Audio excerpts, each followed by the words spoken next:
Welcome back to English Enlightenment's Hub. In today's session, we'll address some of the most frequently confused words in English. While spell check tools like Grammarly can catch many errors, they often fail to distinguish between words that sound similar but have different meanings. Join us as we clarify these commonly misused terms. Be sure to have a notebook and pen ready. Let's get started. First, let's explore the difference between to and to. The word to is used to indicate direction or to describe something happening. For example, in the sentence Sarah walked to the park, to shows where Sarah is going. Another example is he gave the book to his friend. Here, to tells us who is getting the book. We also use to with verbs to talk about actions. When we use to with a verb, we're often forming what's called an infinitive. An infinitive is the base form of a verb, usually preceded by to. For example, in the sentence she plans to start a new hobby, the phrase to start is the infinitive form of the verb start. Here, to is used before the verb to indicate that this is the action she is planning. It specifies what she wants to do, which in this case is beginning a new hobby. Without the to, the sentence wouldn't clearly convey her intention. The word to, on the other hand, has two main uses, which can be understood easily. The first way to use to is to mean very. When to is used in this sense, it indicates that something is more extreme or excessive than what is desirable or comfortable. For example, if someone says, "The water is too hot to drink," they mean that the water is so hot that it's not safe or pleasant to drink. Similarly, when someone says, "The movie was too long," they are suggesting that the movie's length was excessive and made it less enjoyable. The second way to use to is to mean also. In this context, to adds something or someone to a list or group.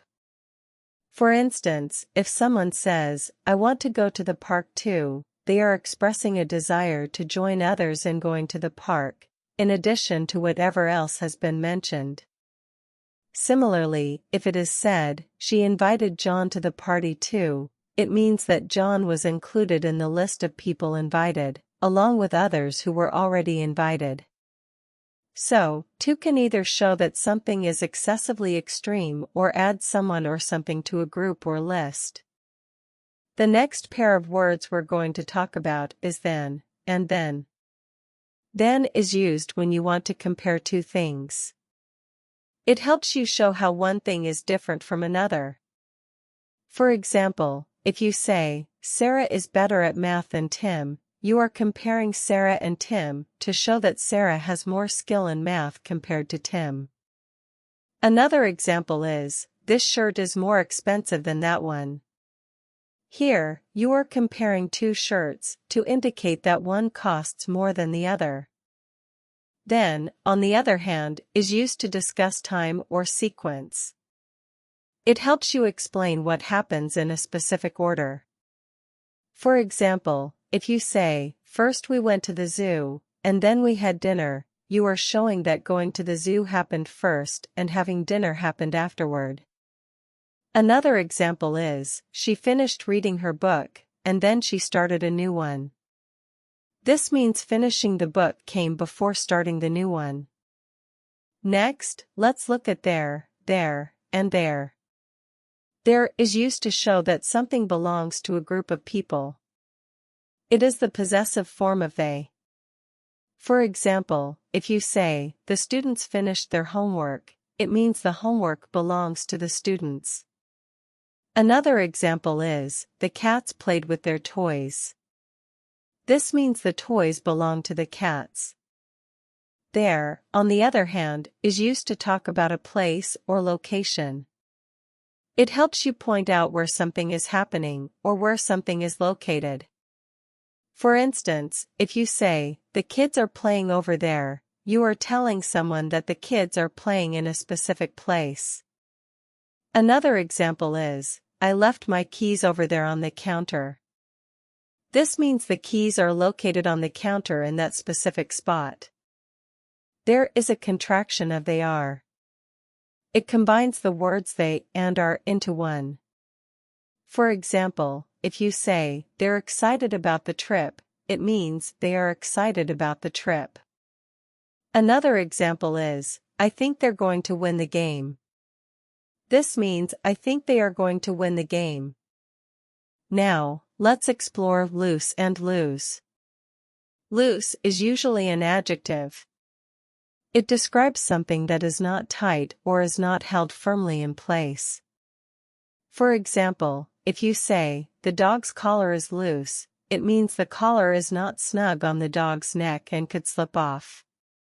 Another example is, the tiles on the floor are loose, which means the tiles are not firmly attached and might move around. Lose, on the other hand, is always a verb. It means to misplace something or to fail to win in a competition. For instance, if you say, I don't want to lose my keys, it means you want to make sure you don't misplace your keys. Another example is, the team was disappointed to lose the match, which means the team did not win the match and felt unhappy about it. Next, let's clarify its and its. Its is a contraction of it is or it has. You use its to shorten these phrases. For example, if you say, it's sunny today, you mean it is sunny today. Another example is, it's been a great week, which means it has been a great week. Its, on the other hand, is a possessive pronoun. It shows that something belongs to it. For instance, if you say, the dog wagged its tail, you mean the tail belongs to the dog. Another example is, the robot completed its task, which means the task was done by the robot. Finally, let's distinguish between lay and lie. Lay means to put or place something somewhere.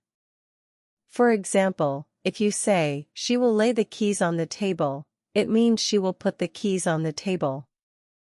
Another example is, he needs to lay the folder on the desk before the meeting. Here, lay refers to placing the folder down. Remember that past tense of lay is laid. So, you would say, yesterday, she laid the keys on the table. Lie, on the other hand, means to recline or rest in a flat position. For instance, if you say, he will lie on the sofa to watch TV, it means he will rest on the sofa.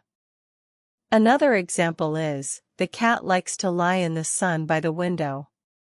In this case, lie refers to the cat resting. The past tense of lie is lay, so you would say, earlier, he lay on the sofa all afternoon.